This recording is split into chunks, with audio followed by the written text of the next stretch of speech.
everyone, welcome back to படித்து முடித்தவை. August மாதம் நான் என்னென்ன புத்தகங்கள்லாம் வாசித்தேன் அப்படிங்கிறத பார்க்க போகிறோம்.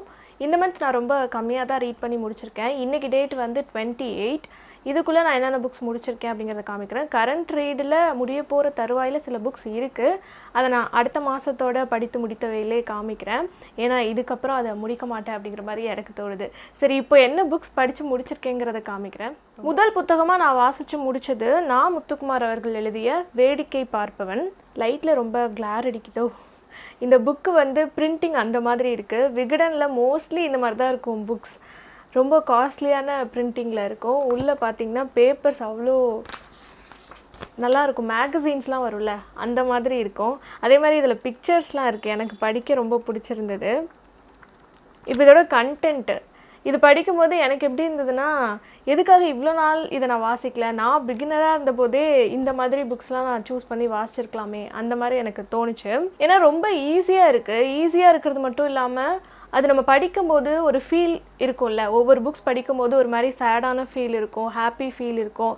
இதில் எல்லாமே மிக்சிங்காக இருக்குது. அதே மாதிரி படிக்கிற அந்த ஃப்ளோவும் சூப்பராக இருந்தது. உங்களோட ரைட்டிங் ஸ்டைல் வந்து அவ்வளோ ஃப்ளோவாக இருந்துச்சு. இன்னும் அணிலாடும் ஒன்றில் அதுவுமே வாசிக்கணும் அப்படின்னு நான் யோசிச்சிருக்கேன். இன்னும் ஒரு சில புத்தகங்கள் இருக்குது இவர் எழுதினது.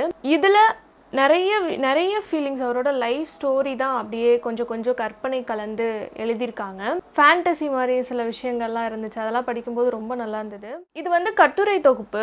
30 கட்டுரை இருக்குது இதில். நாமுத்துக்குமார் அவர்களுக்கும் அவங்க பையனுக்கும் நடக்கிற சம்பாஷணைகள்லாம் இதில் இருக்கும். அதை படிக்கும்போது ரொம்பவே நல்லா இருந்தது.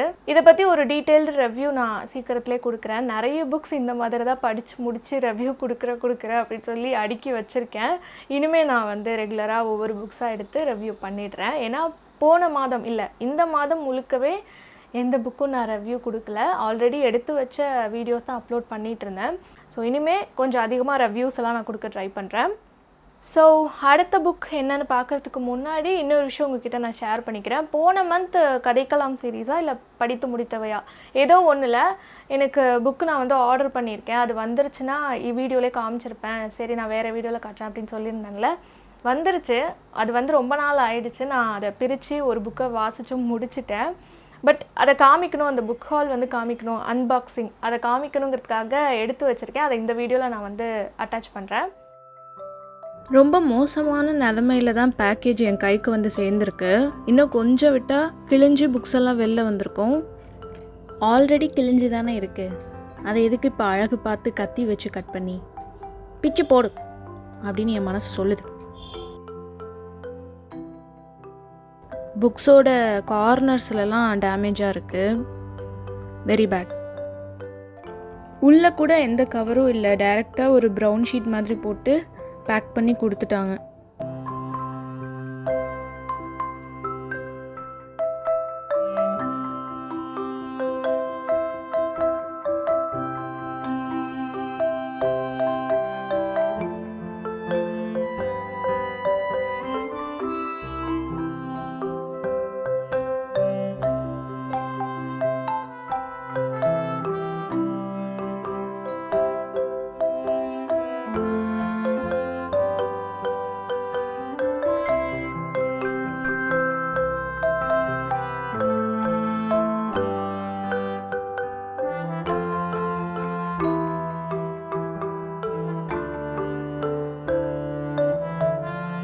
பனுவலில் தான் ஆர்டர் பண்ணியிருந்தேன். அந்த பேக்கேஜிங் பார்த்தாலே தெரிஞ்சிருக்கும் எவ்வளோ மோசமாக வந்திருக்கு அப்படின்னு. இந்த வாட்டி பனுவல் என்னை ரொம்ப டிசப்பாயிண்ட் பண்ணிருச்சு. ஏன்னா ரொம்ப நாள் நான் வெயிட் பண்ணேன். அந்த புக்கு என் கைக்கு வந்து சேர்கிறதுக்கு ரொம்ப நாள் வெயிட் பண்ணேன். என்றைக்கும் இல்லாமல் நான் வந்து ஒரு சீரீஸை தனித்தனியாக பிரித்து வாங்கியிருக்கேன். ஃபஸ்ட்டு மெலுஹாவின் அமரர்கள் வாங்கினேன். அடுத்தது தான் மித்த 2 புத்தகங்களும் நான் ஆர்டர் போட்டது. ஒன்றை வாசித்து முடிச்சுட்டு அதுக்கப்புறம் என்ன நடந்திருக்கும், உடனே வாசிக்கணும் அப்படிங்கிற ஆர்வத்தில் நான் ஆர்டர் பண்ணி பனுவலில் போன வாட்டி ஆர்டர் பண்ணும்போது அடுத்த நாளே வந்துருச்சு. ஸோ கண்டிப்பாக இதுவுமே அடுத்த நாள் இல்லைனாலும் அதுக்கு அடுத்த நாளாவது வந்துடும் அப்படின்னு நான் நினச்சேன். பட் 15 நாளுக்கு மேலே நான் வெயிட் பண்ணேன் அந்த புக்கு எனக்கு கிடைக்கிறதுக்கு. நான் அவங்களுக்கு மெயிலே பண்ணிட்டேன், என்ன ஆச்சு, என் பேக்கேஜ் எப்போ கிடைக்கும் அப்படின்னு சொல்லி. அவங்க என்ன சொன்னாங்கன்னா, அந்த 2த்துல ஒரு புக் அவங்கக்கிட்ட ஸ்டாக்கில் இல்லை, அது வந்தோன்னே நாங்கள் உடனே அனுப்பிடுறோம் அப்படின்னு சொன்னாங்க. அப்படின்னா அது அவுட் ஆஃப் ஸ்டாக்கில் இருந்துச்சுன்னா அதை இன்ஃபார்ம் பண்ணியிருக்கணும்ல. அவங்க அப்படி பண்ணாததே எனக்கு ரொம்ப பெரிய ஒரு டிசப்பாயின்மெண்ட்டாக இருந்தது. போன வாட்டி பனுவலில் நான் ட்ரை பண்ணதை பற்றி ஒரு வீடியோ போட்டிருந்தேன். அப்போவே அதுக்கு கீழே கமெண்ட் பண்ணவங்கெல்லாம் இப்போ நான் தான் சொன்னேன்ல பனுவலில் லேட்டாக தான் வருதுன்னு அப்படின்னு சொல்கிறது எனக்கு கேட்குது. அதில் நான் வாசித்தது எனக்கு ஞாபகம் இருக்குது அந்த கமெண்ட்ஸ் எல்லாம். ஒரு சில இடங்களுக்கு ஒரு வேளை பனுவல் லேட்டாக போய் சேருதோ அப்படின்னு நினச்சேன். ஆனால் என்ன பிரச்சனைனா அவங்கக்கிட்ட ஸ்டாக்கில் இல்லை அப்படின்னா நம்ம ஆர்டர் பண்ணதுக்கப்புறமா அவங்க வாங்கி சென்ட் பண்ணுறாங்க. அதனால ரொம்ப லேட் ஆகுது.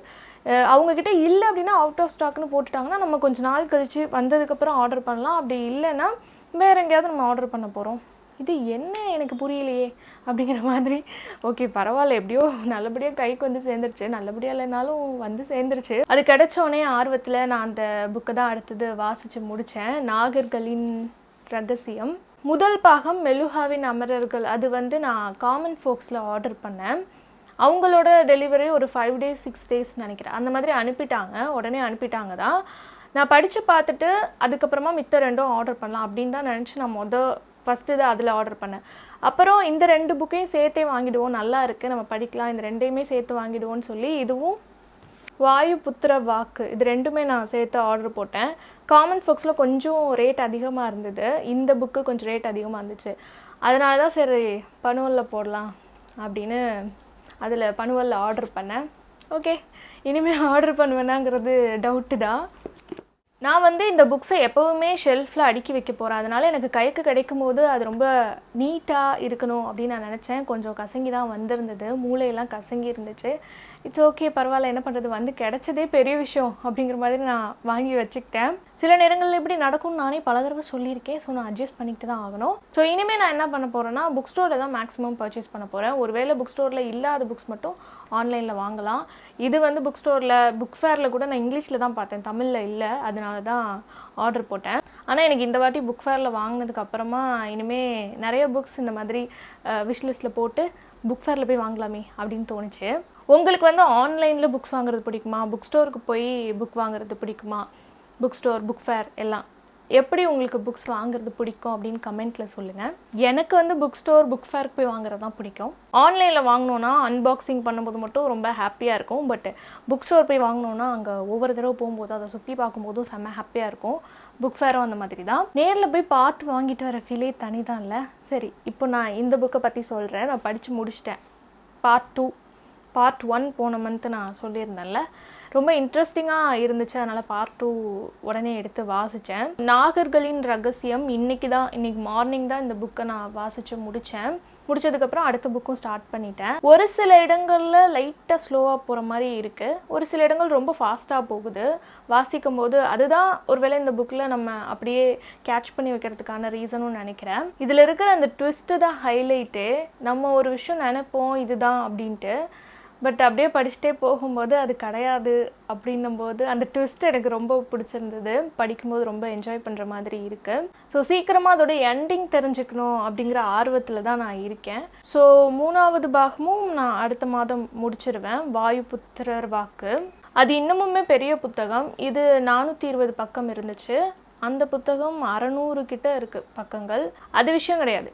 ஸ்டோரி இன்ட்ரெஸ்டிங்காக போகுது அப்படின்னா அந்த பேஜஸ் பற்றிலாம் நம்மளுக்கு வந்து பிரச்சனையே இல்லை, ஃபாஸ்ட்டாக ரீட் பண்ணலாம். எனக்கு இந்த கதை ரொம்ப பிடிச்சிருந்தது. இந்த ட்விஸ்ட் அண்ட் டேர்னிங் அதெல்லாம் படிக்கும்போது ரொம்ப சுவாரஸ்யமாக போயிட்டுருக்கு. பார்க்கலாம், படித்து முடிச்சுட்டு தான் நான் சொல்லுவேன் எப்படி இருக்கேன். மொத்தமாக நான் ஒரு ரிவ்யூ கொடுக்குறேன் 3 புக்ஸுமே படித்து முடிச்சுட்டு. ஸோ இந்த 2 புத்தகங்கள் தான் இந்த மாதம் நான் வாசித்து முடிச்சிருக்கேன். கரண்ட் ரீடாக ஒரு புக் இருக்குது, அந்த புக்கை பற்றி நான் அடுத்த மாதம் படித்து முடித்தவையில் சொல்கிறேன். அப்புறம் பிஎஃப்ஜின்னு ஒன்று சொன்னேன்ல, கரண்ட் ரீடாக போயிட்டுருக்கு அப்படின்னு ஒரு 2 மாதத்துக்கு முன்னாடி சொன்னேன். அது சும்மா நம்ம என்டர்டெயின்மெண்ட்காக படிக்கிறது தானே, அதனால் ரொம்ப ஸ்லோவாக எப்போயாவது ரொம்ப போரிங்காக இருக்குது அப்படின்னா பெட் டைம் ஸ்டோரி மாதிரி இருக்காது. அதனால் எப்போயாவது எனக்கு தோணும் போது எடுத்து வாசிக்கிறது தான். மற்றபடி இந்த மாதம் ரொம்ப ஸ்லோவாக தான் ரீட் பண்ணேன். இந்த நாகர்களின் ரகசியத்துக்காக வெயிட் பண்ணிட்டு இருந்தனால சரி கொஞ்சம் ஸ்லோவாகவே போவோம் அப்படின்னு போனேன். நீங்கள் சொல்லுங்கள், நீங்கள் எவ்வளோ புத்தகம் இந்த மாதம் வாசித்து முடிச்சிருக்கீங்க அப்படின்னு கமெண்ட்டில் சொல்லுங்கள். இதில் நீங்கள் கண்டிப்பாக ட்ரை பண்ண வேண்டிய ஒரு புக் வந்து இது ஃபீல் குட் மூவின்னு சொல்லுவாங்க. அந்த மாதிரி புக் ஏதாவது இருக்கான்னு கேட்டிங்கன்னா இது ரொம்ப நல்லா இருந்துச்சு. நம்ம ரொம்ப ரிலேட் பண்ணிக்கிற மாதிரி இருக்குது. அவர் ரொம்ப வெளிப்படையாக எழுதுகிறாங்க. அவங்களோட லைஃப் ஸ்டோரி இருந்தாலுமே அதில் சில கற்பனைகளை சேர்த்துருந்தாலும் ரொம்ப வெளிப்படையாக இருக்குது. அதை படிக்கும் போது நம்மளால் புரிஞ்சுக்க முடியும். ஸோ கண்டிப்பாக இந்த புக் ட்ரை பண்ணி பாருங்கள். படித்து முடித்து சேர்த்து வச்சிருக்க புக்ஸோட ரிவ்யூஸ்லாம் இனிமேல் வந்துகிட்டே இருக்கும். அதனால் சேனல் இன்னும் சப்ஸ்கிரைப் பண்ணலை அப்படின்னா சப்ஸ்கிரைப் பண்ணி பெல் ஐக்கானையும் கிளிக் பண்ணிக்கோங்க. நான் வந்து வீடியோஸ் போடும்போதெல்லாம் நோட்டிஃபிகேஷன் வரும், நம்ம வந்து வீடியோஸ்லாம் பார்க்கலாம். ஸோ இந்த வீடியோ பிடிச்சிருந்தது அப்படின்னா லைக் பண்ணுங்கள். புக் லவ்வர்ஸ் எல்லாருக்குமே வந்து இந்த வீடியோவை ஷேர் பண்ணி விடுங்க. இன்னொரு சூப்பரான வீடியோவில் உங்களை நான் மீட் பண்ணுறேன். டடா. இல்லை ஆமாம் புக்ஸு ஸோ ஸ்லோ. புக்கு இத்துடன் நான் கிளம்புகிறேன். அடுத்த வீடியோவில் உங்களை சந்திக்கிறேன். இது நல்லா இல்லை, நம்ம எப்பவும் போல் சொல்லலாம். ஸோ இன்னொரு சூப்பரான வீடியோவும் உங்களை மீட் பண்ணுறேன். டடா.